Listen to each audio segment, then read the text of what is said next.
Hello and welcome to the Moinsgate podcast. I am Matt Moody, joined by DJ Mitchell as we go through the Tuesday, January 6th NHL Daily Fantasy Slate. DJ, let's get into it.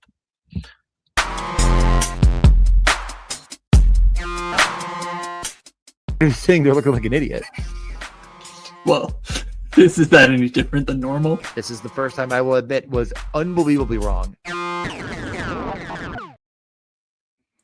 DJ, it is a very special day for some of our friends in the United States. January 6th, of course, I'm referring to Sam Reinhart visiting his old friend Anthony Stolarz in Toronto.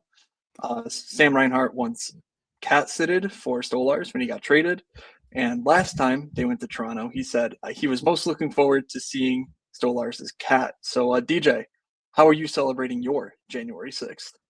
Very likely working until 6 and then hopefully being done by then and being ready to watch hockey. Yeah, not a whole lot going on for me at all. Just, the normal. Work is going to get less busy soon, though. I keep telling myself as I slowly scream into the void.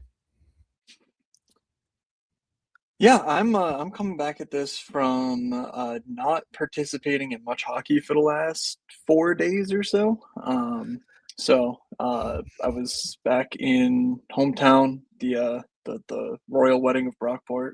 Many people were calling it. I was, even though I wasn't invited. So, and you were.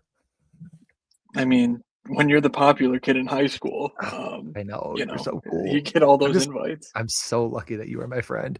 I think about it every day that I got so blessed. Now, let's maybe just get, I don't know. I mean, what did I do this weekend? I played golf on a simulator for 5 rounds and I broke 80 on the simulator, and all my friends are telling me that doesn't count at all.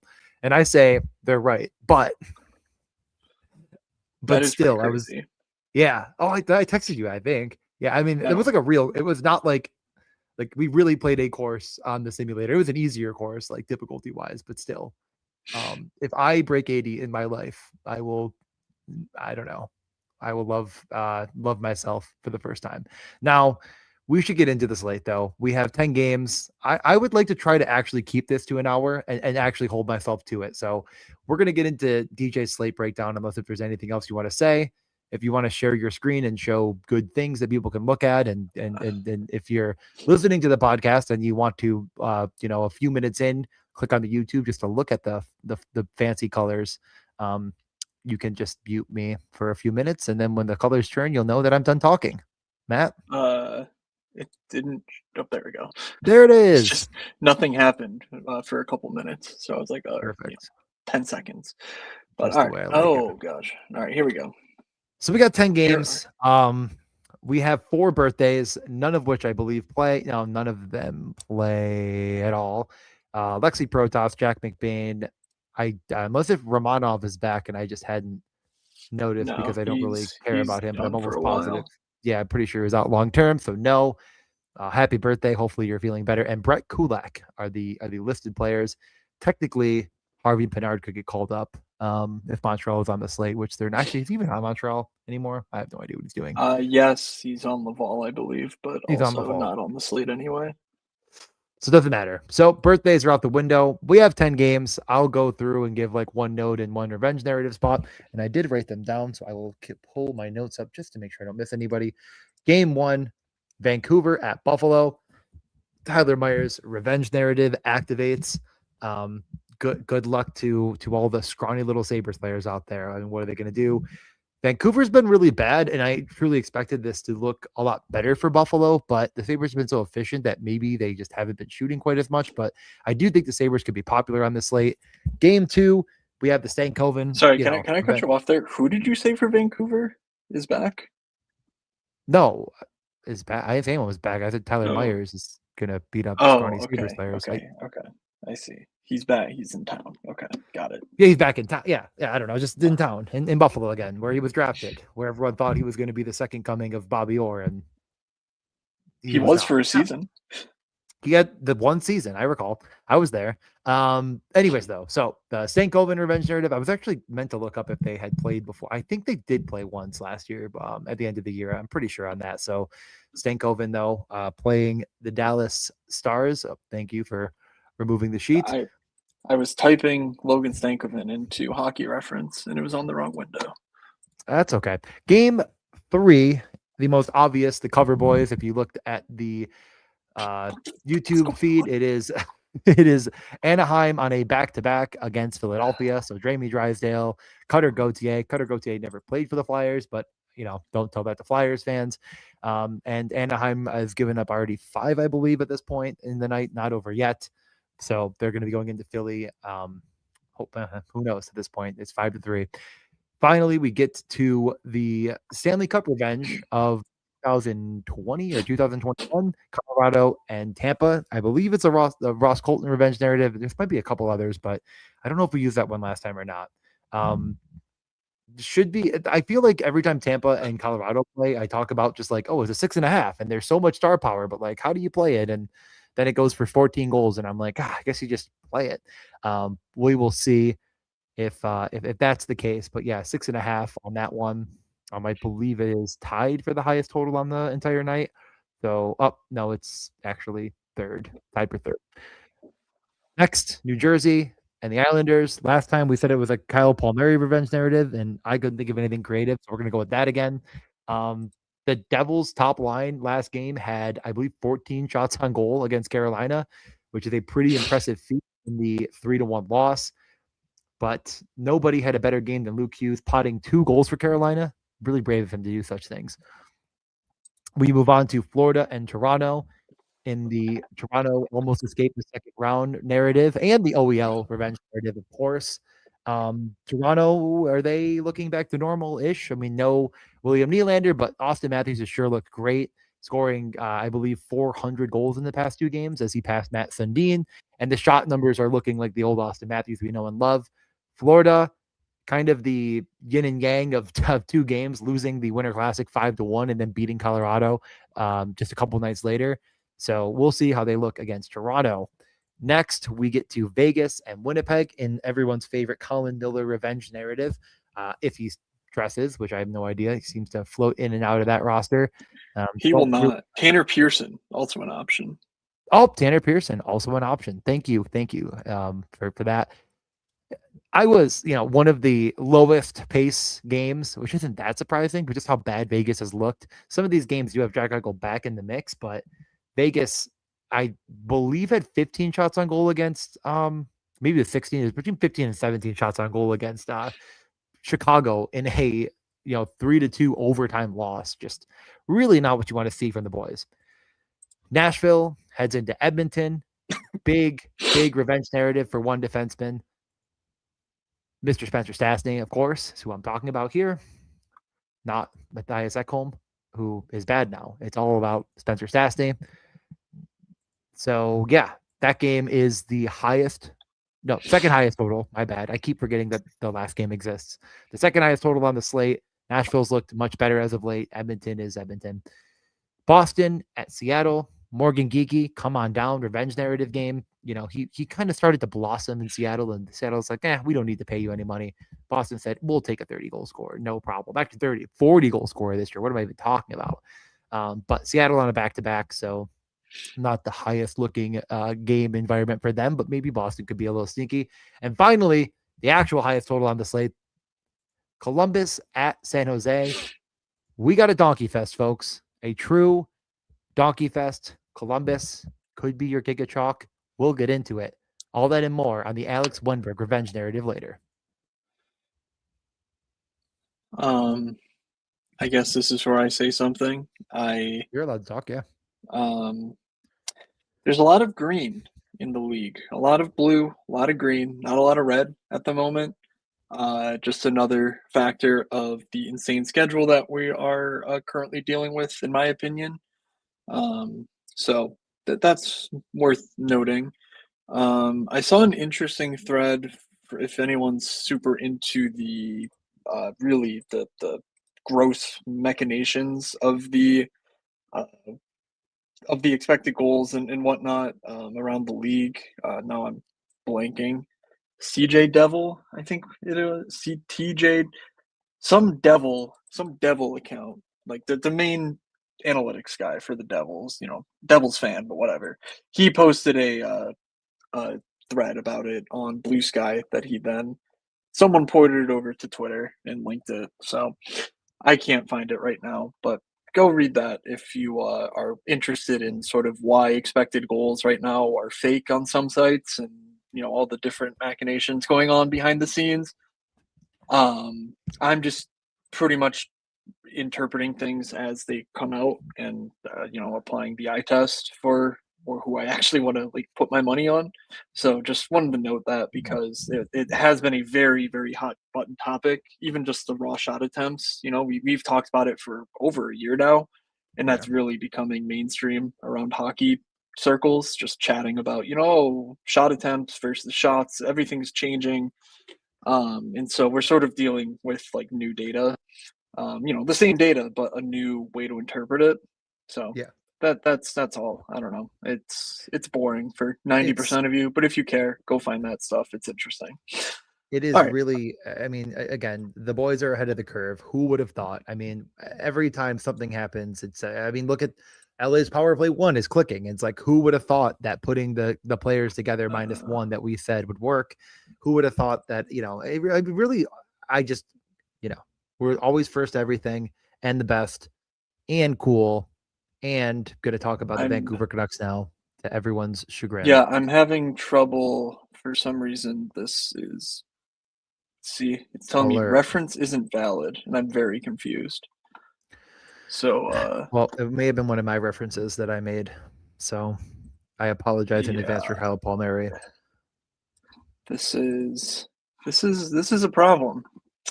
Well, hopefully you like looking at the Vancouver Canucks lineup because I can't do anything else at the moment. DJ, why don't you tell me what Vancouver did in practice today, which is on the screen? I think it's almost exactly the same as it was last game, other than the power play. So DeBrusk, Pedersen, and Linus Karlsson. Just the power play changed. What? This was all the same as last game. The power play was the same. So everything's the same. What? Nothing changed? Wait, we're back. We're so back. Okay. Well, what were you trying to tell me? I don't know what the lines were. Just tell the people what the fucking lines were, DJ. Great. Pedersen, centering DeBrusk and Linus Karlsson. Line 2, Max Sasson centering Evander Kane and Brock Besser. Line 3, Camp, O'Connor, and Sherwood. And line 4, you don't need to go that far, I promise you. Tom Willander was on the top power play last game. I had forgotten about that. Played 21 minutes. Buoy him to the second power play, the one that scored with Hronek, who played 30 minutes. I mean, what are we going to do with minimum salary Tom Willander? Yeah. The Sabres getting absolutely nuked by Columbus was, to be expected. They were struggling in the shares department of the world over the last handful of games. I don't know that there's a ton more to say because Vancouver is not very good, but I certainly don't think that a minimum salary Tom Willander is a guy that we need to just outright X out on the top power play. I will just note that his NCAA stats were pretty poor before coming into the NHL. Though as an NHLer, he's been solid from a fantasy standpoint. 6% better than the average defenseman at DK points per minute, and that's with him not on not on the main power play. I mean, he got some secondary power play time in some games, but it was far from a regular thing. And now that he's on the actual power play one, and he's paired with Marcus Pedersen instead of on the third D pair, I do think that that's actually a meaningful step forward. So 2,500 Willander, certainly not someone to rule out. I kind of like it. I'm a little worried about the prospect, pedigree there, just because he did so little in college as far as both points and shots. But when you use his NHL sample, which is dozens of games now at this point. He does look pretty good. He's one of the top prospects in this system as well, 83rd in Promin's rankings, so in the league. So yeah, I think Willander's interesting at the very least. I don't think I want to play anything else on Vancouver. I liked Evander Kane more when he was either with Pedersen or heading out to power play 1. I do not think he has either at this current moment. So even though I like him at 4K, I think there's other cheap options, especially later on in the slate, that we don't need to go there. Fair enough. Yeah, I mean, Vancouver, not the best matchup. They have some guys that are shooting. Like DeBrusk was benched for a game and has come back and shot a ton. He's looked pretty good. So, like, I don't hate the idea of DeBrusk and Pedersen, and throwing in Willander with that. If that's the stack you want to go with, I mean, it's not a favorite of mine, but certainly that is an option on this slate. They're going to play all the big minutes. Sherwood shooting a lot too, and like looks like an option, but I'm just not really a Kiefer Sherwood guy through and through. So DeBrusk got healthy scratched. What was it, 4 games ago now? Yeah, 4 or 5. I don't remember. But so in the last 2 games, he has 12 shots on goal. I don't know, 4,500. If that benching truly did something to him, said, "Hey, shoot the puck, asshole," or something, he said, "Okay," then that's interesting because power play 1, line 1, 4,500 for a player with his talent. Yeah, could be solid, but he's just not been good this year. So you kind of got to lean into the narrative angle more. Well, if he was good this year and he was doing what he's doing, he wouldn't be 4,500. So it's like, you're hoping that he 20 points in 40 games, but like, yeah, I don't know. Yeah, we've talked enough about Vancouver, like one of the more stinky spots on the slate, but like there is a clear path to what you play there. I mean, even if you just got DeBrusk and Willander, I wouldn't call you stupid. To the Sabres. Fresh off of their 10-game winning streak, they go again to start their 10-game losing streak. Krebs, Thompson, Doan, Jason Zucker. Were you gonna argue? Is it gonna be 12 games? No. It's just I had not considered that as an option until you said it, and now it's all I'll think about until tomorrow. Okay. When they better fucking win now, but go on. Oh yeah, this is the game they lose 100% of the time. Jason Zucker, Josh Norris, Alex Tuch, Zucker back in the lineup. He's also power play 1 at 3,900. Quinn, McLeod, Benson, Greenway, Oslin, Malenstein. So Oslin moves from the second line to the fourth line. On defense, no Kesselring, so Power and Byram are on the second pair. Samuelson, Dahlin stay together, and Jacob Bryson, Zach Metza, third pair. Not great. I think Zucker's interesting, 3,900. We talked about Zach Benson at 3,700, and Zucker shoots more than Benson does, and I think they play the same role on the power play. Honestly, I'm now trying to picture Zach Benson on the power play 1, and I literally can't. I don't know what he did, but he did good things, I think. He was there. Yeah, he's little. You miss him sometimes. I mean, when you give up 2 shorthanded goals, one of them I believe was an empty netter or whatever, but like, might be worth a change. So, yeah. Yeah, I mean, Zucker was going to get back in after some time, and he's missed I think he missed 15 games or something like that. So it's been a while, but he was good before he went out. He was great for them last year. 3,900 feels kind of free. That's full second line, Zucker, Norris, and Alex Tuch below 15K against Vancouver seems awfully interesting, especially if you want to add in, like a Tom Willander, make it a game stack, and all of a sudden you're looking at, fitting in McDavid with ease is sort of the way I look at it, or McKinnon. We'll get to that matchup sooner, but it does leave you a lot of flexibility. Of course, the top line, Krebs, Thompson, Doan. Krebs is a bit of a zero, but he's been better. I think we talked about this last time we did a show as well. He's just been fine there. For pretty much the same price, though, for that line. Thompson, Doan, and of course you can leave off Krebs and go Zucker or something if you want. But with Zucker back, with Benson not on the top power play, Quinn, McLeod, Benson, I don't think I'll get power play time now. I think they'll keep Power and Byram both on the power play too, which means McLeod's out. It's a fringe thing, but I do think that makes their minutes a bit less safe. So I'm not really chasing the third line here for the Sabres, especially with Zucker only a few hundred more to get up to. Yeah. I mean, I don't really have a ton to add. You said quite a bit there about the Sabres already, and I think there's the three lines that all have some merit for different reasons. But in addition to those three lines, there's also three defensemen. I mean, maybe you could make an argument for Samuelson if you want to. I mean, I'm certainly not paying an extra couple hundred for Samuelson, but the rates have been there surprisingly. Like, not a guy I'd pegged for 19 points and the volume that we've seen from him, and he certainly is taking on the reins of kind of being the shutdown defenseman.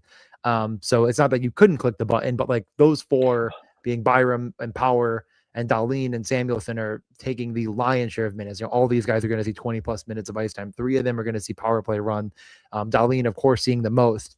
I'm going to bang the drum for Dahlin again here. I think in any Sabres situation, he is the most impactful player on the team as kind of as a singular. But Byram and Power feel just maybe a tad too cheap.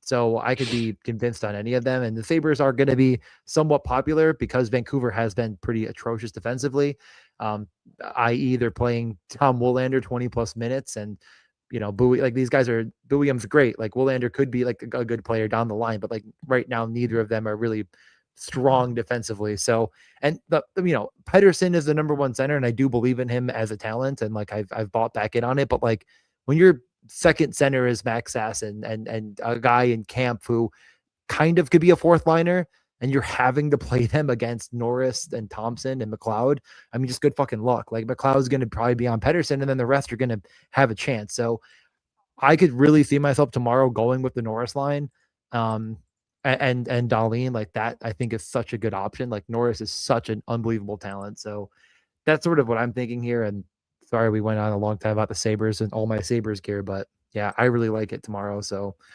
whatever. Yeah, looking at some of the fancy worm charts now, Vancouver seemed like they were on the right track about halfway, 25 games into the season.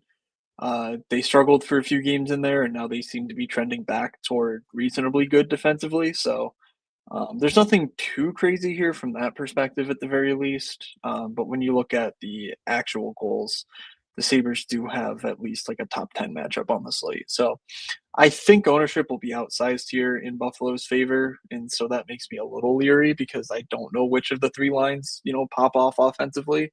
And we'll keep their 15K lines in mind to see how they compare, because maybe we do get through it. And, that's all the sort of quote unquote value we get, but I'm guessing they will be better that I like more.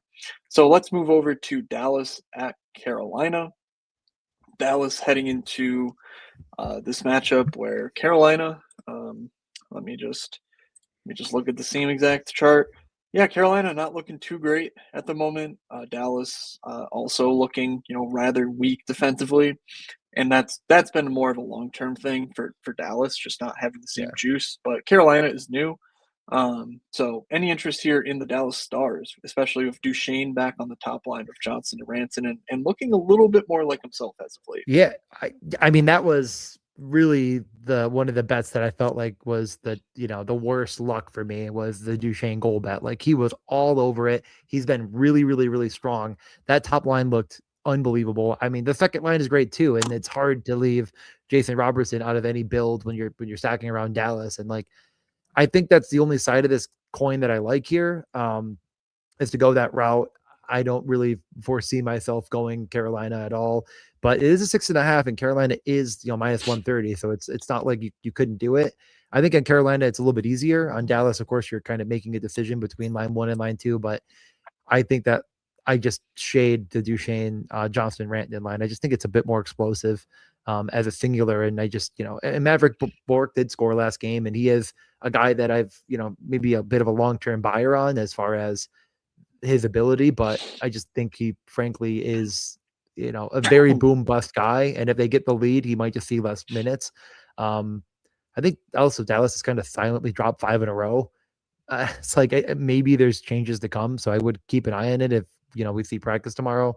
But with Jamie Benn going out, it's kind of like, I don't know who really jumps up to take his spot. Yeah. So we will see. But yeah, I like the top line a good bit comparatively to sort of the I mean, Mikko Rantanen revenge narrative too. I didn't even say that. This is practice.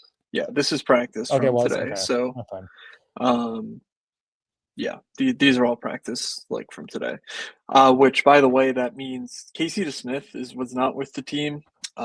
He should be back though. They play a back-to-back here, so it's possible that Casey DeSmith comes in and immediately gets thrown into this matchup with Carolina. So keep an eye out for that. I don't know what the preference would be, honestly. Do you want him to sit for yet another night without really playing because, you don't practice when there's a back-to-back? Or do you just tell him, hey, figure it out and, save Ottinger for Wednesday? I don't know.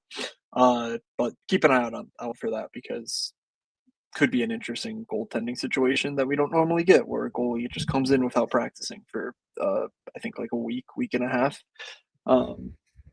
So I don't think there's much beyond the top 6 that I would recommend. Like Heiskanen's a bit too expensive. I think Harley's too expensive for what he's shown lately. 4,400 and 6,200 for Miro. I don't know. I kind of tend to disagree.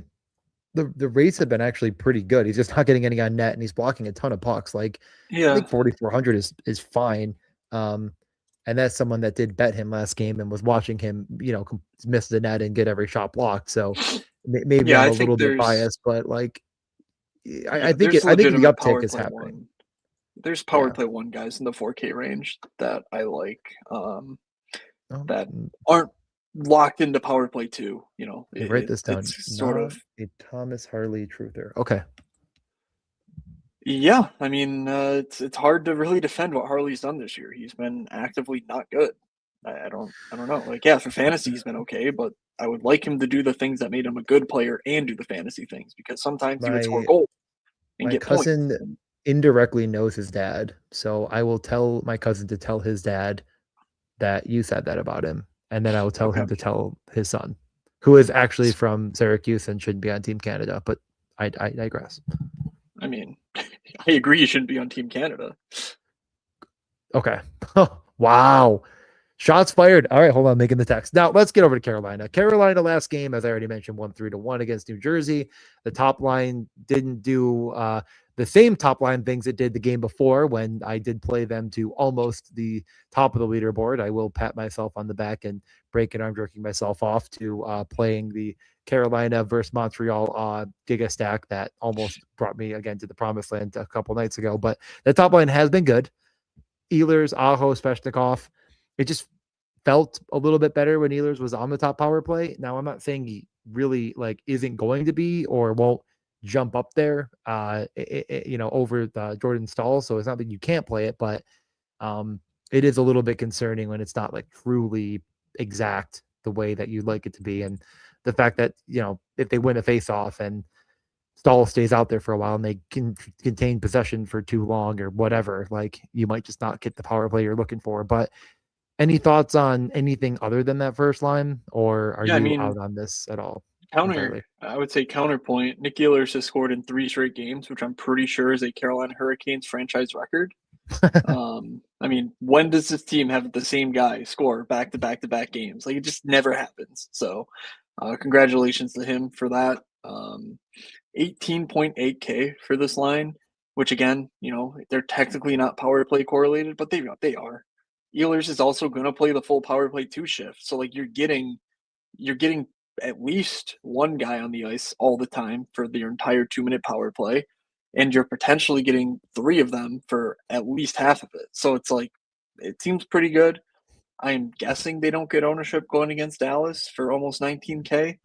I don't mind making that a line stack. I think Gostisbehere's in the mix in this 4K range. He's been awesome this season, and the minutes without Slavin are positive. He's been a bit weaker as of late just from the rates department. Maybe DJ's going to tell me actually he's gotten a trillion shot attempts and just not getting them on net. But I think he has upside here. I think he's well within the range that you can click on him, especially in a power play 1 stack like I would do here personally. Yeah. So I do like it.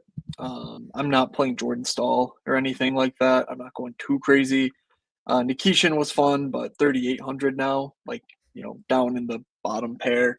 He should get 18, 19 minutes, but I don't know. If there's a site where he's still toward the minimum, I like him, but otherwise, you don't need to go there on DraftKings specifically. Anything else you want to add on Carolina? No, I mean, as defensemen come back into the mix, Nikishin's role gets even more and more limited. He's not in the top power play, but it was fun while it lasted. Let's move over to the main event. Anaheim on a back-to-back. They have lost now. They came back. They made it 5-4, and they lose 7-4. So after giving up a full touchdown, they go in to Philadelphia. The lines had changed since last time we spoke. They gave up 7 goals, as I just mentioned. So subject to potentially be moved around a little bit again. I was mainly just watching Ryan Leonard try to shoot the puck, which he did do enough for me. So I will once again give myself a quick victory lap. But any thoughts on Anaheim on a back-to-back? They did have like 40 shots on goal. That's good news. Yeah, I mean, Anaheim didn't seem to change up their lines at all as the game went on. At least the top 6 stayed intact, so that's positive. I think that the only change we're gonna get is Drew Hellison. It's just what Q does. If they lose a game, they move out one of Zellweger or Moore or Minchikov and roll the dice again. So Do you my want to guess is we guess see who was that. a -4 and a -5? Was it Jackson Lacombe and friends? Jackson Lacombe, solid -4, Mhm. -5, the bane of my existence, the guy who continues to take away, run from better players on top power plays, Mikael Granlund. So, I mean, whoops-a-doozy. that's a classic. Yes, classic Olin Zellweger +2 on the night. Yep. I He'll don't get know. taken out.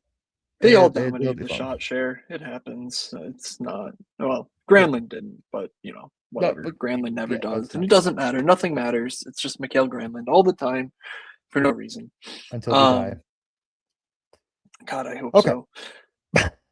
Cutter. Yeah, I mean, okay. Yep, go. You go first. Cutter in the revenge spot.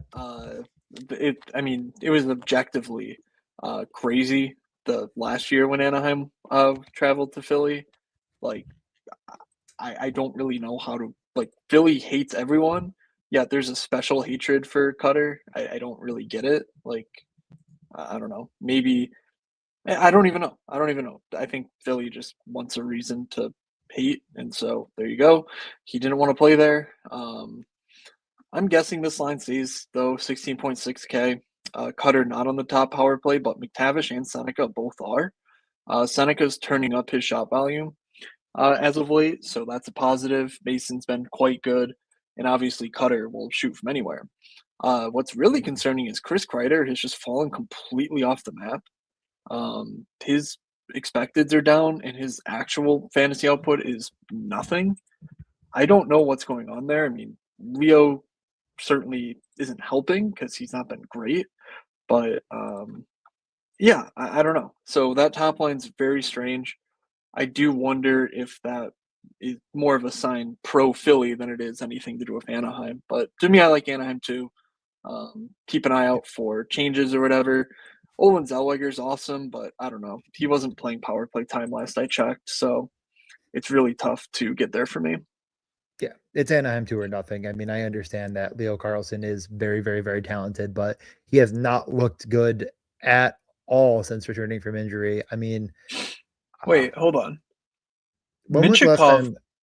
Minchikov was on the power play 1 in the third period.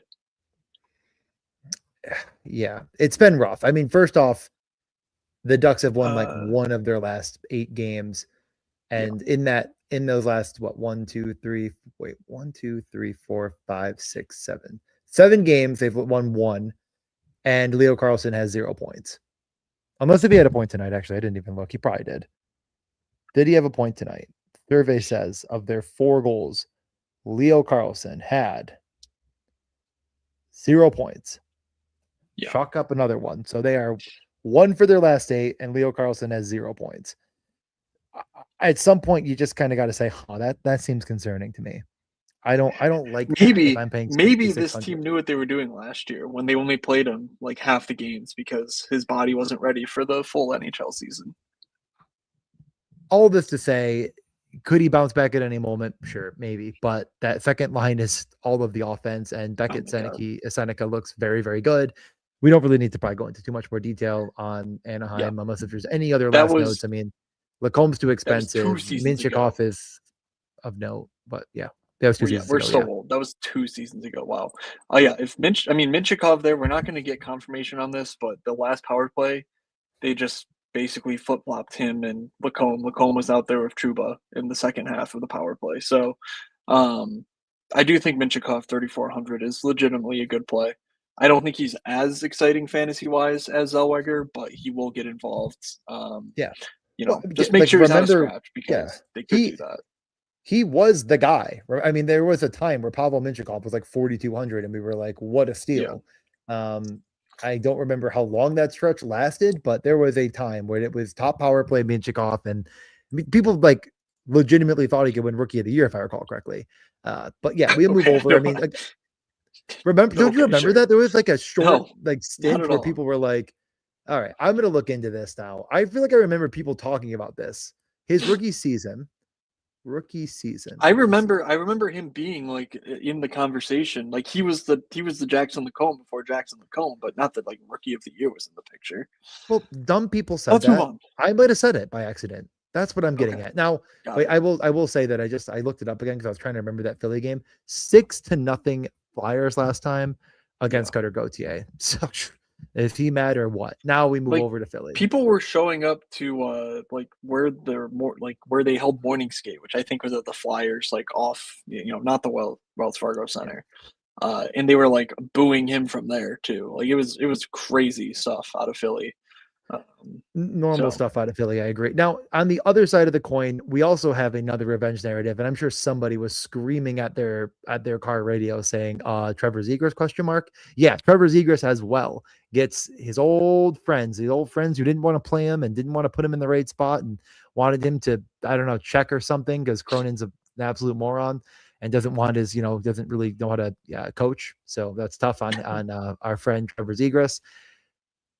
So yeah, Trevor Zegras looking every bit the part, going against a back-to-back Anaheim team. I mean, are you looking away from recently re-signed Christian Dvorak at centering Zegras and Konechny? Are you looking away from it? I mean, he's been good enough to warrant consideration. He's worked his way seemingly into a firm power play one job. So as long as you're playing with Konechny and Zegras, like someone's got to shoot, and I think Dvorak's just as likely as those other two to shoot, and so therefore for 4,100, I do like it. It's 15.7K as a line stack there, so I do wonder how the matchups will play out. Like if they get the McTavish matchup, that worries me a bit. Like I think that's genuinely a matchup that I am a bit worried about because I think that line's just better than Carlson, Terry, and obviously better than Granlund. So it depends. I need to look into how they're using Cates basically at the current moment because Michkov there, I don't know if they're sheltering it more than they were before, where Cates Brink was their matchup line of choice with Tyson Forster. By the way, on Michkov, he did not practice today. He took a puck off the skate last game, and so they talked about him getting like evaluation done for that. So it wasn't clear whether he was in or out. Denver Barkey stays in the top 6 and power play 1. He's with Couturier and Tippett at 5-on-5. Barkey is 3,000. I don't remember a whole lot about Denver Barkey, honestly. I think we talked about him last week. Does that ring a bell? We talked about him a couple times. Yeah, we definitely have. Our main point was like, this guy seemed like he might be a player and was like minimum salary and was like, Tippett could be popular. Like I click on Barkey, and if you watch them against Edmonton, Barkey looked really good. He's still top power play. The minutes aren't unbelievable, but like that line is explosive. Okay. All good there. Cam York was top power play in practice. Risto was last game on the power play too. No Drysdale, no Sanheim. I don't think there's much to make of it. Like if you really want to stack Philly, then sure. Like you can play one of those two, but I don't think we're falling over ourselves to overstack Philly in this spot, though. Maybe I'm wrong. Maybe people do want to do that, but just keep an eye out for that because seemingly could be any one of 4 defensemen right now running the Yeah, power I play think one. for me personally, it's top line or nothing. And it's probably all the way. Like, I just don't really foresee myself clicking anything else here if I Alright. do, but we can keep it going. Yep. Again, as Both I of the mentioned, other 2 lines are 11 to 12K, so that's the only reason you'd consider them, is that you can yeah. fit in stuff that you can't with that top line. Speaking of Alright, stuff that you Colorado. can't fit in with that top line, Colorado and Tampa. Well, Colorado, McKinnon, no Gabe Landeskog. Seems like he's mm, out for a while. They were yeah, talking like he has broken ribs, 6 to 8 weeks, so, um, that means someone needs to move up in the lineup, and that someone is gonna be incredibly cheap. So, we'll see, but right now, I have how they finished last game with Victor Olofsson alongside McKinnon and Nachos, leaving Lehkonen, Nelson, Nichushkin alone, and then that leaves line 3 to be Ross Colton, Jack Drury, Gavin Brindley, Kiviranta, Kelly Bardakov. Also defensively, Colorado is really banged up right now. Devon Toews, I think, is either a question mark or ruled out. Um, he's so out. Sam Girard with Cale Makar. Yeah, Anything from you on Colorado? I'm almost positive they ruled Devin Tays out, but maybe not. But regardless, I think for me, it like any way you slice it, I'm playing Valerie Nutushkin. If I'm playing Colorado at 5,200, like he is shooting, he's getting in all the dangerous areas. He's becoming even a bigger fixture on the top power play as far as like the in a spot that I think is pretty important. I mean, at least from I think a ceiling perspective, like he's getting into the dangerous areas, and additionally, his center is also doing everything you'd want and more in Brock Nelson. Like these two guys are playing a ton of minutes. They're only going to play more with the injuries, and maybe not more than last game against Florida when that you lose a top 6 guy. These top 6 is going to get even more run than normal. But they're a team that doesn't really play the fourth line a ton. The third line didn't even really see a ton of run. It was just all the top 5 players plus a little bit of everybody else. And I think that Nelson, Nertushkin, even with McKinnon, like that makes a ton of sense to me as far as a stack. Cale Makar too, like with no Devin Tays, I guess does it make him better or worse? I don't know, but I do think that you should consider him. And then finally, 3,500 Brent Burns. Like I'm not saying it's a play I'm going to the moon and back for, but I could see it. I could also just probably play the better guy at 2,800 and Sam Belinsky. But for some reason, Sam Belinsky just doesn't get more minutes without Devin Taves. I don't know. They were losing against Florida. They still didn't play him much. So I don't know. Any additional takes outside of McKinnon Gobert? Yeah, I mean, I think not. Like, unless they move Lehkonen or Nichushkin up to McKinnon's wing, I think that makes McKinnon worse. I mean, we're getting to a point where 10.5K for McKinnon, like, I think you have to think about it. I just simply don't understand, especially with this lineup configuration on screen, why you would play McKinnon on the road over McDavid. Maybe that makes it, quote unquote game theory play or whatever. But DJ, this is cash game week. I think we're just playing the best plays here, and I think McDavid is clearly superior to Nathan McKinnon. Um, so that's my take. I mean, Nelson I'll Nichushkin tell him is you said quite that. interesting. And yeah, I don't know. I'm far more interested in the top line if it is Colton or Brindley that moves up, but like they didn't do that last game, so I don't know why that would change here. Um, Mm. and yeah, I don't know. Brock Nelson is a one-off. Is really all I can conjure up as like my fancy play syndrome. Otherwise, I don't really want a piece of this Colorado team heading into Tampa. Yep, Tampa's been pretty good as of late. Coming off a 7-3 win where the only goal scorer for San Jose was Pablo Regenda or whoever you say his name. But at some point, when you look at Tampa and you say, you know what, I think I'm going to stack them, and I think I'm going to include a defenseman. I mean, when has the Darren Radish situation gone too crazy at 6,500? Has it? Coming off of his hat trick of his own, is it Chase more Darren Radish? I did not know that happened. Wait, I mean, that's what the night that he won me a bunch of money, he scored a hat trick. 3 shots, 3 goals, 1 block. I mean, I don't know what else to say. Oh, He had 2 huh. power play goals and 1 at 5-on-5. Like I don't know. I mean, is that going to be okay with you? That doesn't. Okay, Buy maybe a I'm. Darren Radish jersey. I mean, didn't make me that much money. I don't think Okay. he scored enough. I think I think the thing is he didn't score enough fantasy points for it to register as a true hat trick. Usually, it comes with 40 bombs. So 37.3 is almost 40, sir. My I do apologies. understand, but that is like basically the bare minimum that you can score in a hat trick. So it didn't stand out to me as a hat trick. Anyway, yeah, Darren Radish is awesome. He shoots a lot. If you want to play Brent Burns, just play Darren Radish. Like that's basically who we're looking at nowadays. I don't know why, but it happened. It's real. Kucherov rocks. So like I think that's really just the pure kingmaker himself, if you will, in Kucherov in action. Bjorkstrand's moved down to the fourth line, so not interested. Braden Point seems to be back. He's 6,500, just like Darren Radish. So, like, I think that's. I think both of those plays are strong. I would not play either one of them without Nikita Kucherov, in all honesty.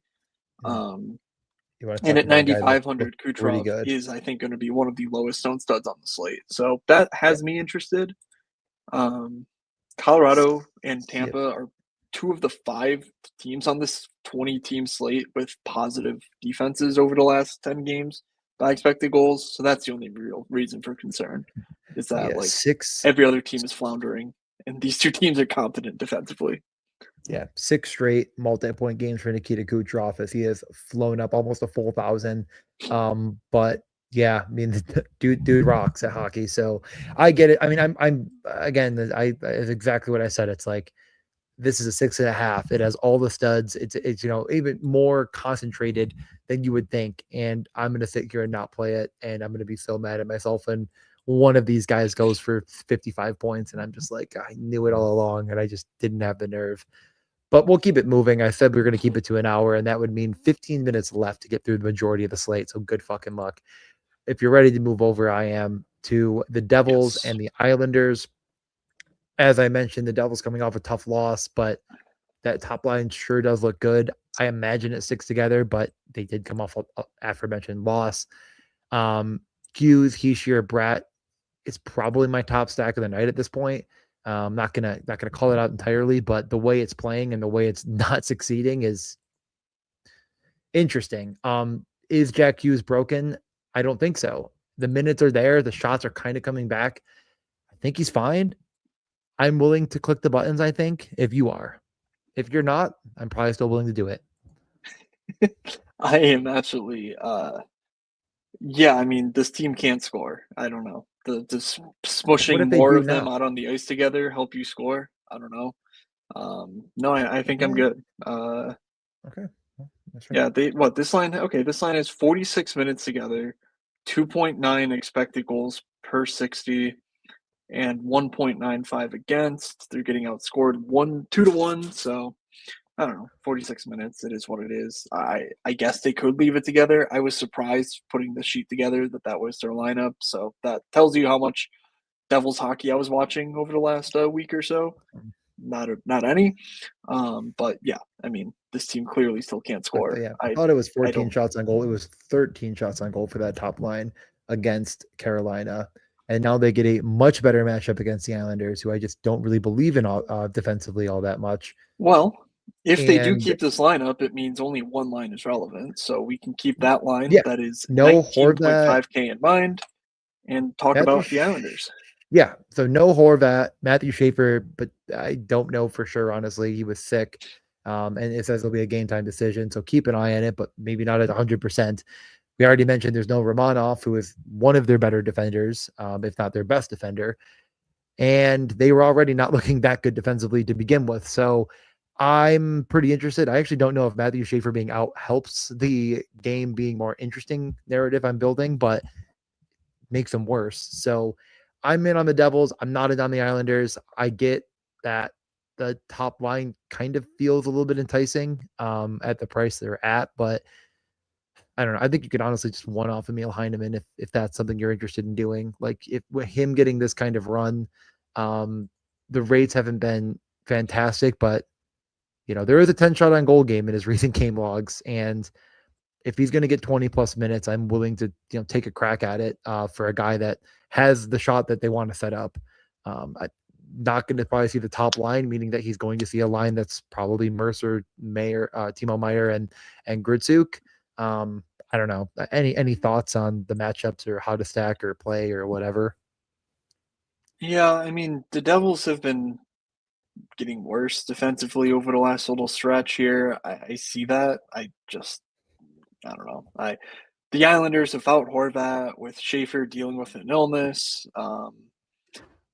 Heineman at 4K. It's like, yeah, it's fine. I'm not overly excited by the prospect of having Jonathan Drouin feeding me on the power play, believe it or not. I honestly don't even know if Cal Ritchie's power play won. They basically had like a 4-on-3 power play last game, and that was it. So I'm just sort of extrapolating based on what we saw was the power play 2 afterward. But it could be someone like Duclair. That makes it worse, I think.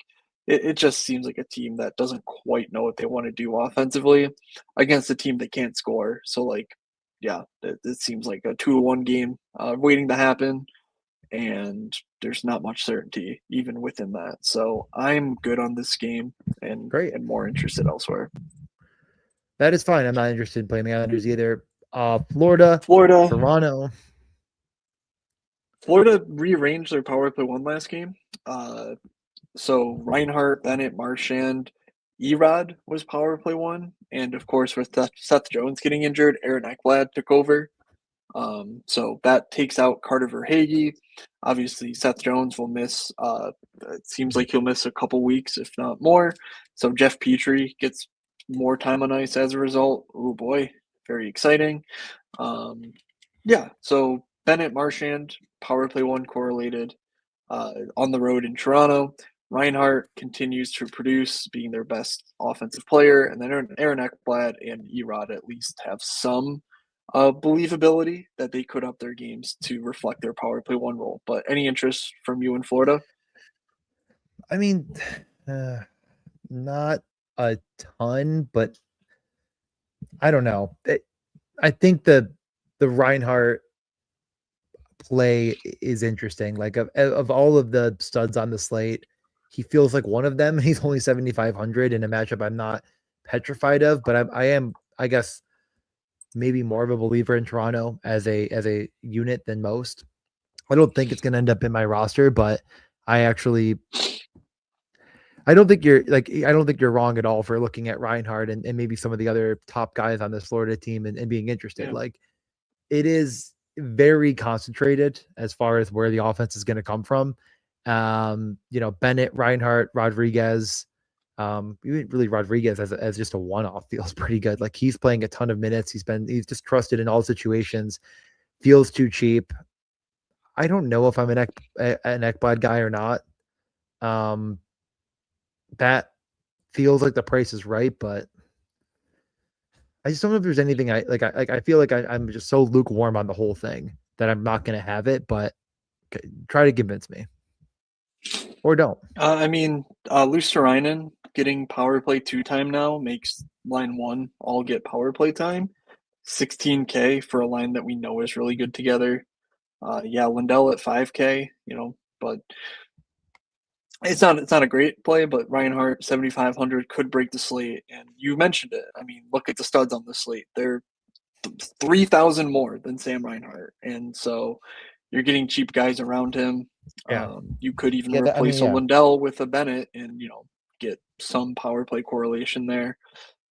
So I mean, I don't know what else to say other than like this Toronto team is one of the worst teams in the Eastern Conference at the moment. If Matthews is back and scoring, then okay, then I guess this game becomes up tempo. Like, I don't know, doesn't seem like Toronto's going to magically wake up and just shut teams down with let's just get to them. A decor of Morgan Riley, Brandon Carlo, Simone Benoit, Philip Myers, OEL, and Troy Stetcher. They're without William Nylander, who doesn't do much defensively, but okay. McMahon, Matthews, Domi, Michelli, Tavares, Nyes, Cowan, Waugh, Robertson, Lorenz, Lawton, Yarncrow. Yeah, nothing there defensively says they're going to do very well. So I like this game. Both sides of it I think are interesting. Matthews for 700 less than McDavid, 1,200 less than McKinnon. If you're right and he's back to being Austin Matthews, well, by my money, Austin Matthews is the best DFS asset in the game. When he's at his full strength, when he's shooting, he blocks a bunch of shots. Like, he is the most likely guy in the league to get a hat trick. He's the most likely guy to get a triple bonus via 3 points, 5 shots, 3 blocks. Like, you're talking, all sorts of upside here at home against a Florida team that we've seen have terrible games. They just give up 5 points to Mika Zibanejad. Yes, they followed that up by giving Colorado their 3rd regulation loss. And you look at the awesome chart that someone posted in the Discord earlier, where it took them 2 months longer than the rest of the league to get their 3rd regulation loss. Just incredible stuff there. Mike Kelly tweeted it. JFC posted it in the Discord. So go find that if you want to see it. Just incredible stuff. So yes, this Florida team is hit or miss, but I like game stacking this game a whole hell of a lot. Yeah, no, I think that's a really viable option. I mean, I would definitely include Austin Matthews in that mix, to probably the surprise of nobody. I do believe he's back. I do believe he's one of my favorite plays on the slate. You could one-off him. I'm fine with still playing Bobby McMahon alongside at 4K. Like, we're like, oh yeah, Luosterainen is fine at whatever, 3,300. Well, McMahon, I think, has a much higher ceiling. The rates are pretty good.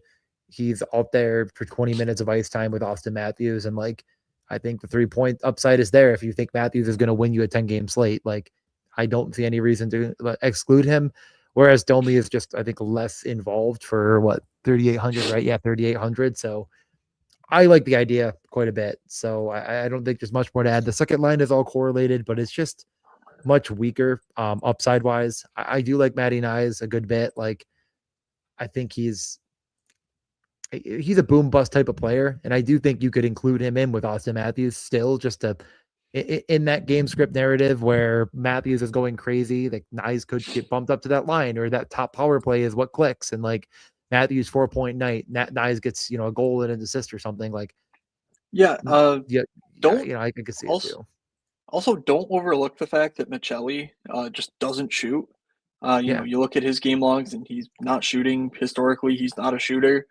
What's interesting is that Matthew Nyes, similar shot rate on the season, but over the last, 5 games, which I don't think all of it's been spent alongside Michelli, so I'm extrapolating a little bit, but you're looking at 6, 3, 3, 4, and 0 for Nyes. Obviously, zeros can happen, but Michelli's at 2 total shots over those 5 games. And so, Tavares is going to take his and he's going to shoot. He's basically exactly the same as he was before in that respect, this season compared to the 3 years prior to that. But Nyes could be in that sort of sweet spot of being just benefiting here. Completely agree.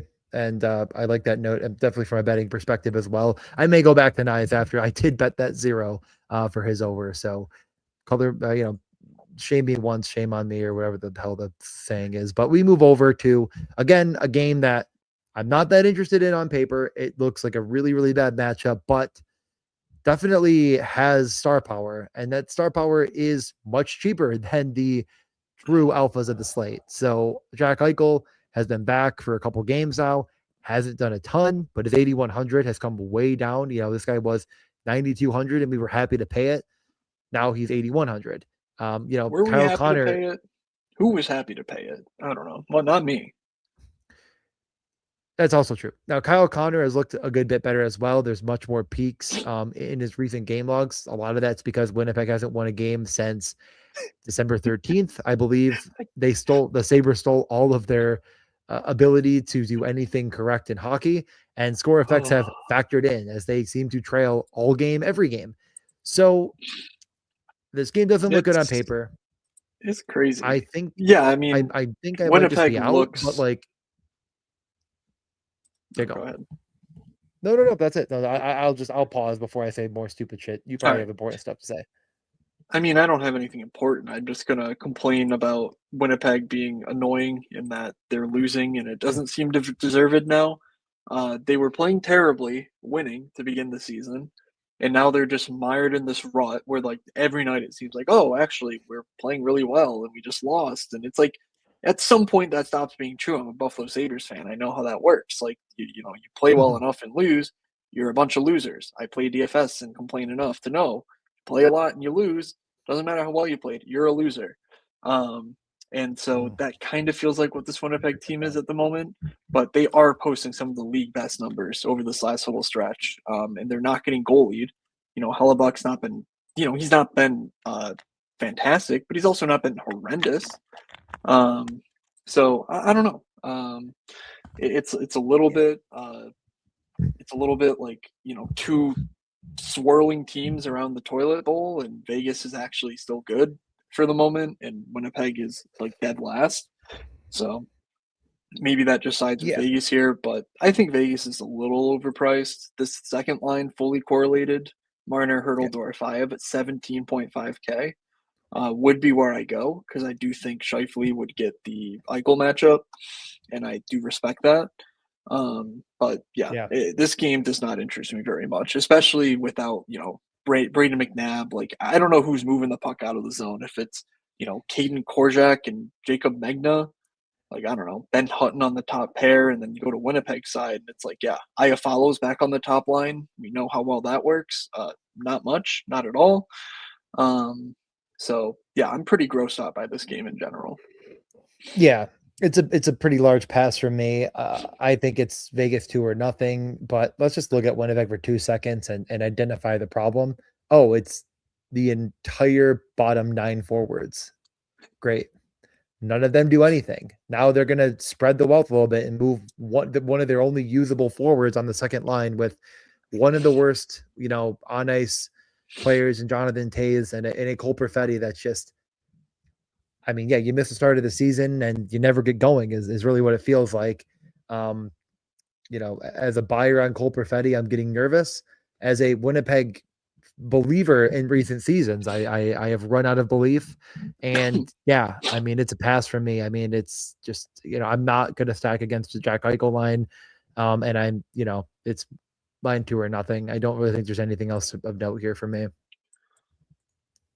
Okay. I mean, I wish it were Nemestikov with Perfetti and Velarde. Like, I would be somewhat interested there, but I can't. Jonathan Toews is just, not any fun. We're not having fun here. All right, let's get to Nashville and Edmonton.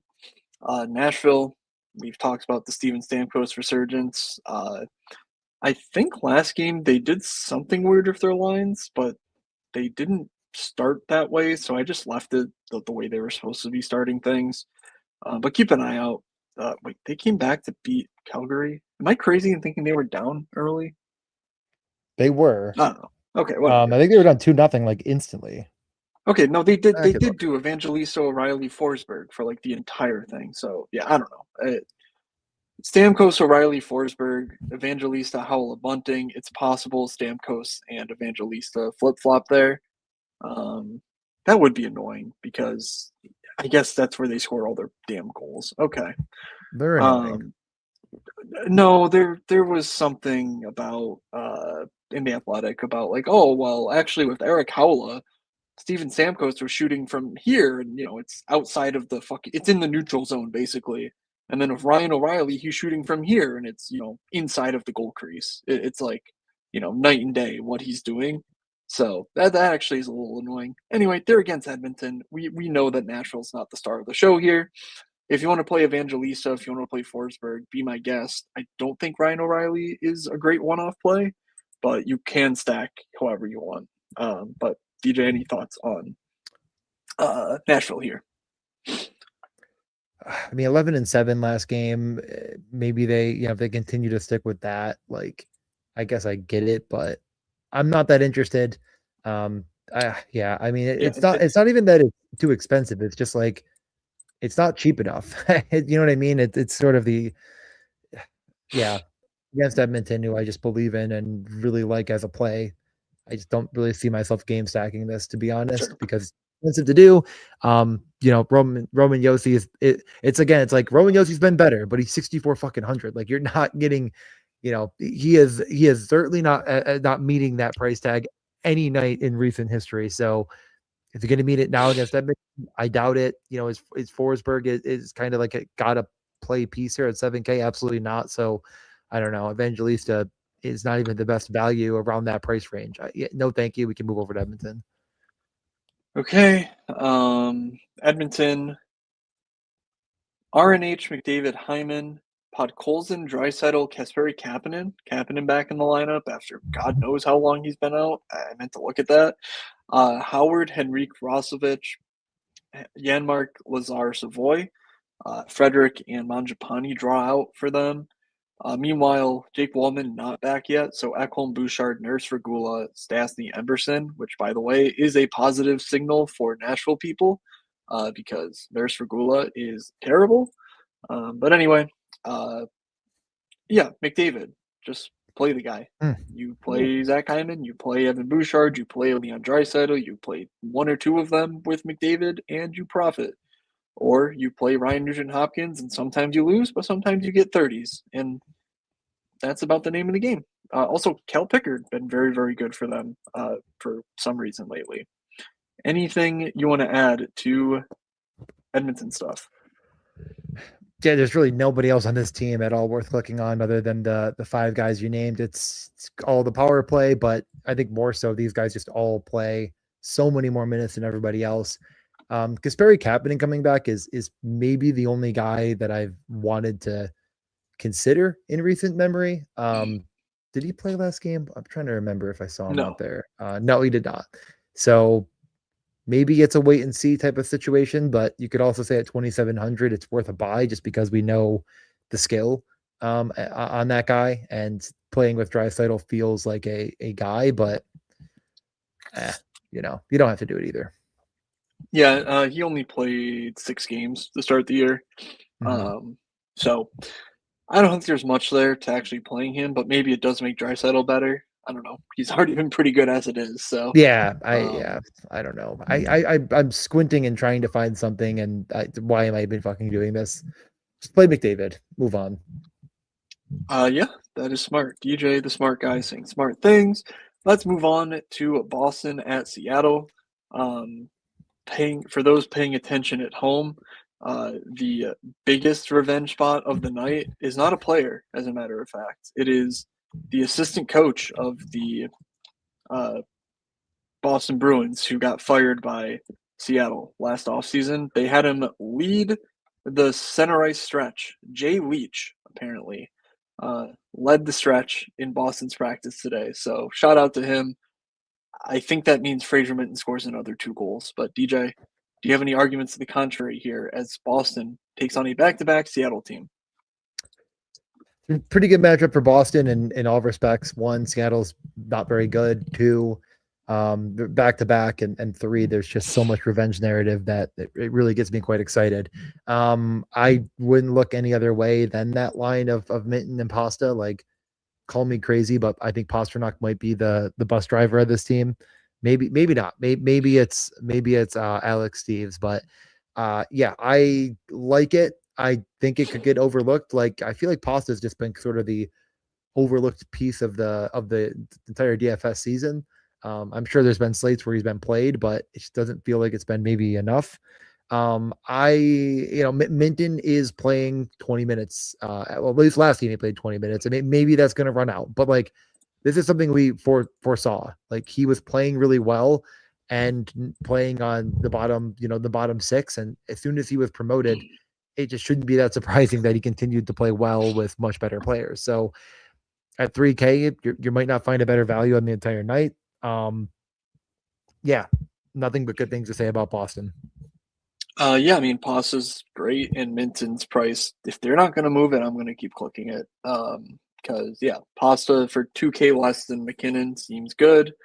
The matchup, not scary whatsoever, especially considering Seattle is traveling in from Calgary while Boston is already in Seattle for the night. So, rest advantage there, even though it's a road game. No Hampus Lindholm for Boston makes things a little murky because basically, if you're not playing with Charlie McAvoy, you are playing with AHLers defensively. But I don't think we have much to worry about from Pasta's perspective. Like, one, do I think Hampus Lindholm has that big of an impact on Pasta? No, but 2, I assume you would want to get Pasta supported by McAvoy. as much as you can. So, I don't think that's been the case long term. When they're both in the lineup, I don't think that there's like a McAvoy glued to pasta thing going on, but I think we could see that going forward. But yeah, Minton's just simply too cheap for that role. So 11.4K for that mini stack. Minton treated me quite well on Saturday night. He's from Vancouver, so maybe the Ooh. Vancouver contingent makes their way across the border to Seattle for this one. And maybe he gets us another 2 goals. Well, with Lindholm coming out, I mean, I feel like there's two obvious guys to at least look at in Asperad and Lorai. Do you have any faith in either of them actually seeing ice time? Yoki Haru comes back, so I just slotted in Yoki Haru where Lindholm was, and for that reason, not really. Like Mason Yeah. Lorai would certainly be the guy, but I don't know. Yeah. 2,600, you can go there. I just don't know how likely it is that 21 minutes is even a possibility here. Seems unlikely.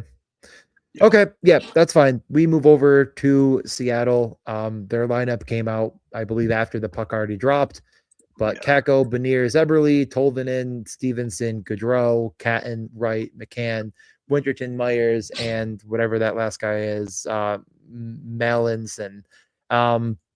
There's a thought that Schwartz was maybe going to play. He was close, didn't play.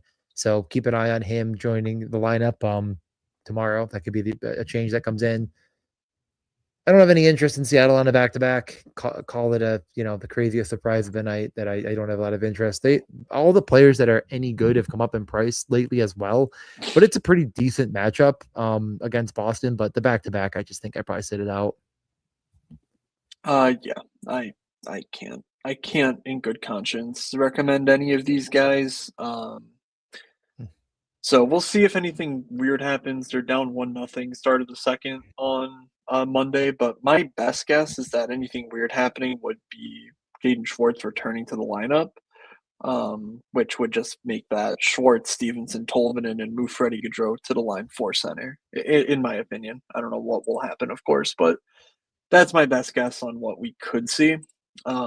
But everything else, yeah, I don't think we need to be speculative on 5,400 Vince Dunn or 5,100 Tolvanen or anything like that. So let's just keep it moving to the final game. The 8.5 game total, Columbus at San Jose.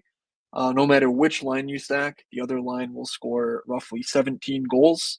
Marchment, Fantilli, Marchenko, Heinen, Sillinger, Voronkov, Jenner, Coyle, Olivier, Aston Reese, Gauntz, Johnson for Columbus. Werenski's been back in the lineup now for a couple games. Werenski's 8,800. I think he scored a trillion fantasy points against the Sabres. Is that incorrect? That is exactly correct. He scored 20.5. That's an off night for him. But yeah, this dude missed time to injury, comes back. I mean, he's not been in single digits since 12-7. It's been a month. It's been a month of hockey, and Zach Werenski has scored double digits in every single game. Cool. Great. Very normal stuff we're experiencing here for my 1% on Zach Werenski best puck bags. I don't have enough either, I suppose, but I have more than 1%. Regardless of our ownership of Zach Werenski, he is pretty fucking expensive at 8,800, but comes alongside of what all kind of feels like a value of a top line with Marchment, Fantilli, and Marchenko, all power play correlated. Man, I don't know. Is San Jose as soft of a matchup as the people think? The answer may not surprise you. Yes. God. Is there another option on this team to click, in your opinion, or? My God. Like Boone Jenner's been good, but are you actually clicking that button? That's the thing. Like, they're gonna play 18 minutes against the Sharks, and it's like, yeah, they're 11.5K. Like, I don't know. Yeah, it sure feels like you can. Coyle and Jenner will get power play time. Olivier always shows up as like, this is a value because he's out there and he will, like, he gets dangerous chances when he shoots. Like, he's just in front of the net. So when the shot goes on net, it's from in tight. Like, I don't know. I could not fault you for it. I won't even try to. But man, that top line looks good. It's easy to fit in. If you're not playing the stars, and there's plenty of them on this slate, like, New Jersey, Columbus stacks. Yeah, That's something I'm looking at, but I didn't see anything on Sean Monahan, but keep an eye out. Obviously, if he returns, that would shift things dramatically, which I think we should react to, and therefore just build Monahan, Voronkov stacks, or whatever it winds up being. Like I think that would be interesting, but otherwise, yeah. Monahan's just a keep an eye on type of guy. I don't think he's been rolled out yet. So top line 16.9K. I think that's the line because people are Yeah. going to flock to San Jose, but I don't know. I also love Igor Chernyshev, so I'm torn. I love Voronkov. I mean, It's Voronkov's all annoying. definitely in the DJ's dudes, I think. Yeah, I think he has to make the cut, unfortunately, for him. I mean, everyone who has to deal with this team is just unfortunate. San Jose. Yeah, San Jose, Chernyshev, Celebrini, Eklund, Graf, Wenberg, Toffoli, Skinner, Delandria, Regenda, Goodrow, Gaudette, Reeves.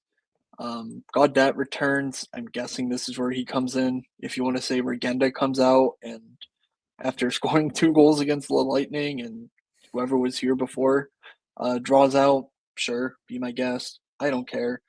No John Klingberg, so Dmitry Orlov remains power play 1.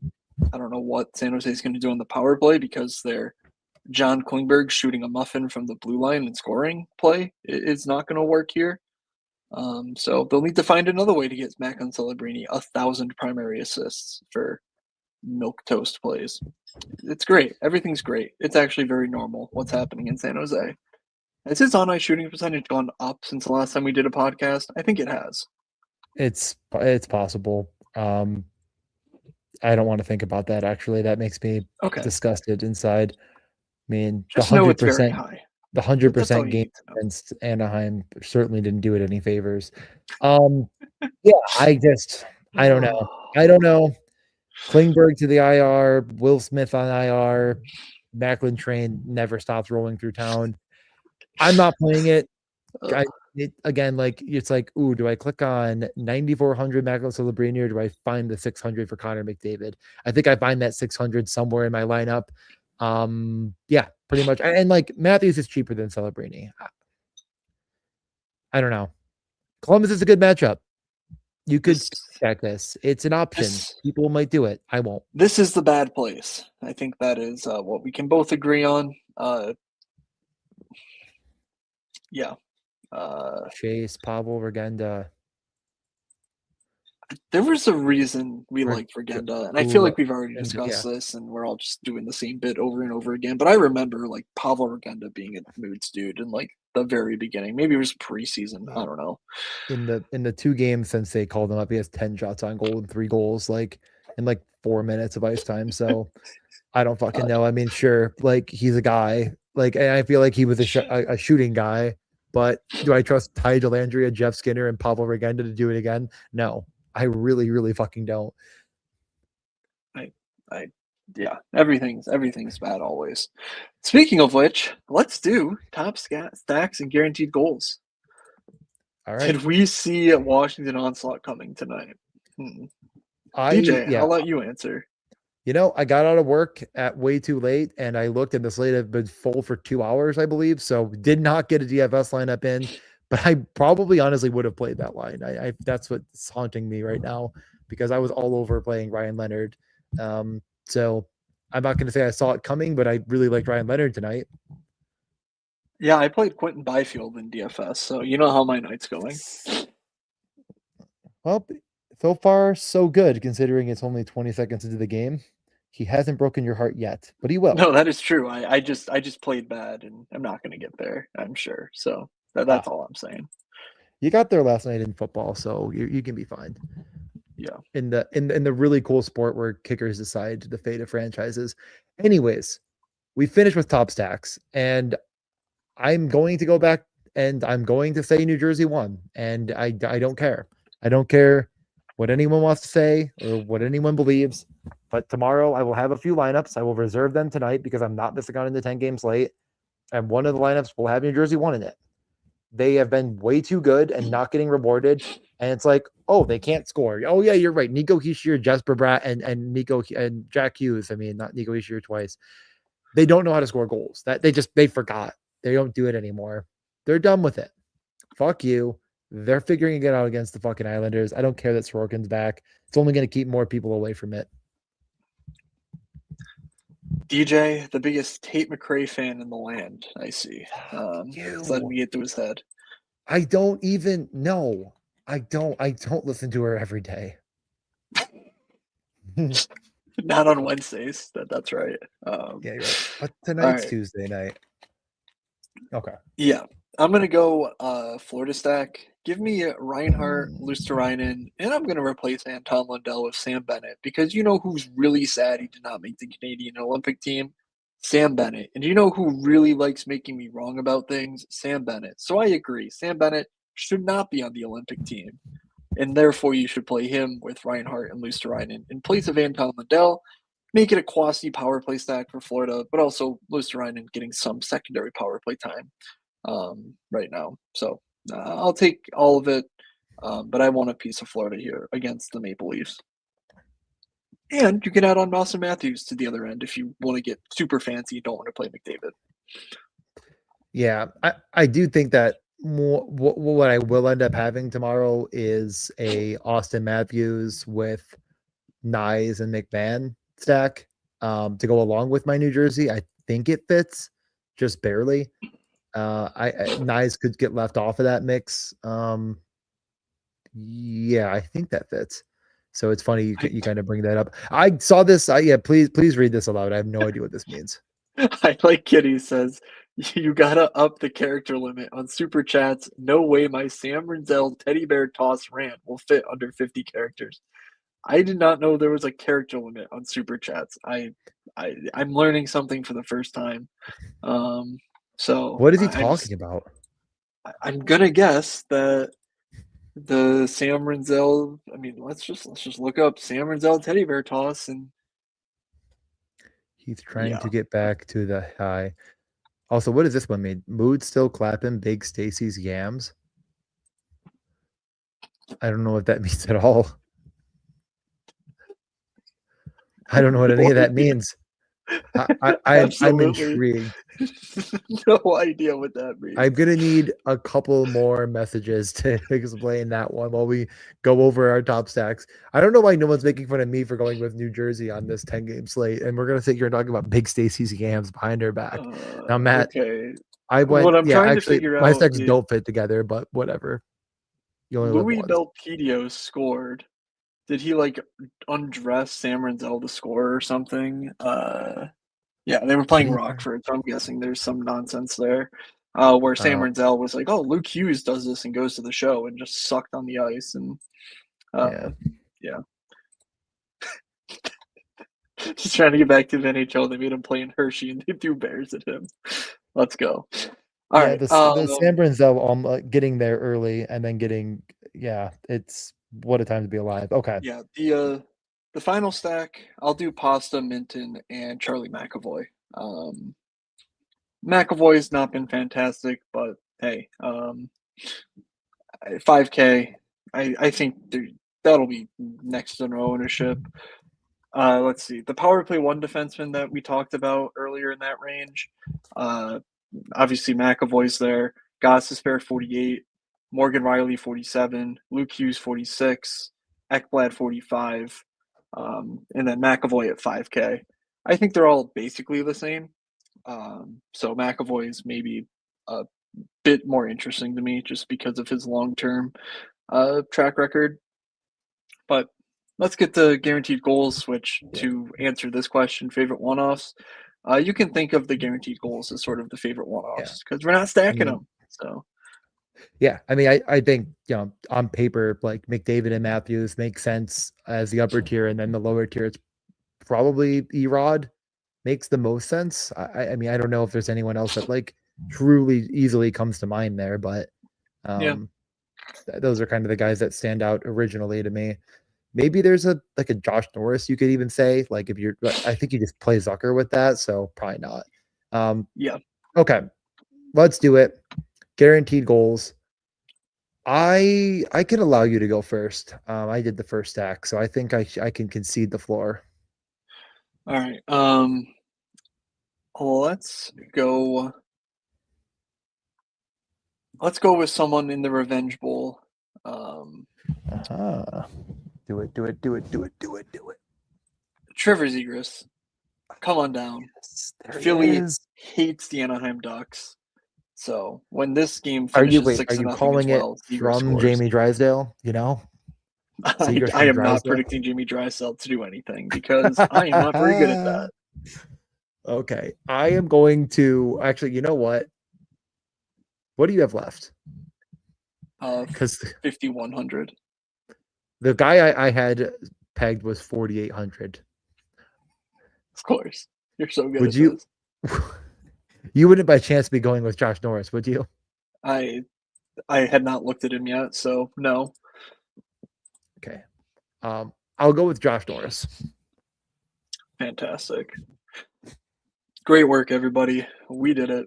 All right, let's just go to the Insta Mega Sad Bowl in Buffalo, Vancouver.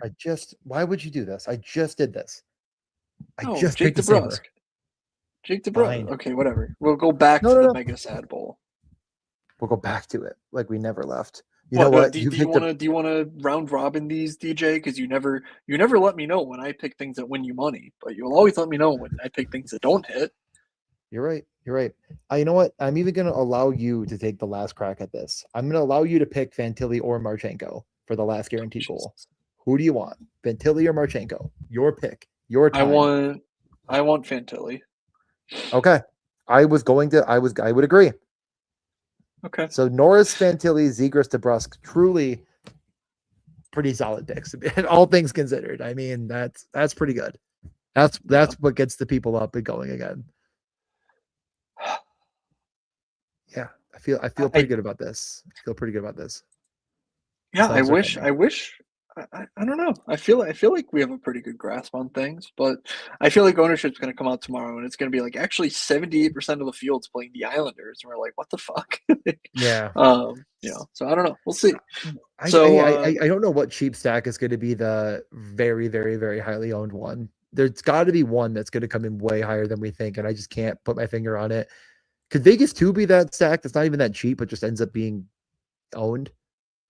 I don't know. That's the one that I think stands out to me as like we talked about it, but like, are people going to say Winnipeg just straight up blows? I don't know. That and Columbus. I think Columbus one is really going to be the one that breaks the camel's back, and Marshman just makes it cheap. But Werenski, like, how do you not click Werenski? Well, people probably will click it. Okay, let's get off air before I continue to talk about shit that I don't know what I'm saying. Which is an hour and 27 minutes of. We are an hour and 27 minutes into that, good sir. Damn it. I don't know. We'll be back on Thursday for what should be a better show. Can only go up from here. And yeah, thank you all for hanging out with us this hour-long show. We only missed a mark by 50%. So close. We're always this close. time We never get there. Thank you, Shams, for being in the chat and hitting us with all the useful information, like Kane's getting Yusuf Alamaki. I assume it's Yusuf Alamaki for future considerations. Congratulations to him on still being in the league, apparently. But let's close out. I'm at Fake Moods on Twitter. I think Friday I should have another slate write-up. There's 3 games, so that's the sweet spot for. I mean, I'm around Saturday too. Okay. I should be. Well, I don't think I'm going to say that now, but we will confirm on Thursday, and we will actually because another thing I've noticed is people really like the Saturday shows. A lot of people watch those. Yes, a lot of, and there is NFL on Saturday this week though, but who cares about that? We'll just do it earlier. Yeah. So that is all true. We should be back later this week. Is my point beyond just the podcast. So if you want to get any information on those future events, the best place to find us is our Discord. Just DM one of us. I'm at Fake Moods. DJ's at DJ_Mitchell94. I am hashtag moods13, I believe, on Discord if you just want to add me directly on there and get on in. But I hit you with the little add everyone when I post anything, when we're going live with something. And DJ does betting stuff over on his Twitter as well. So just follow us both there. And you won't miss anything. In the Discord, you also won't miss anything. One more Rasmus Anderson, baby. All we're thinking about. Okay. Oh boy, I cannot wait to be angry. All right, that'll do it.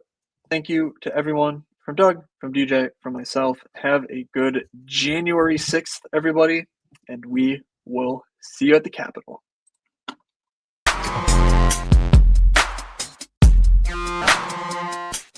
You're saying they're looking like an idiot. Well, is that any different than normal? This is the first time I will admit was unbelievably wrong.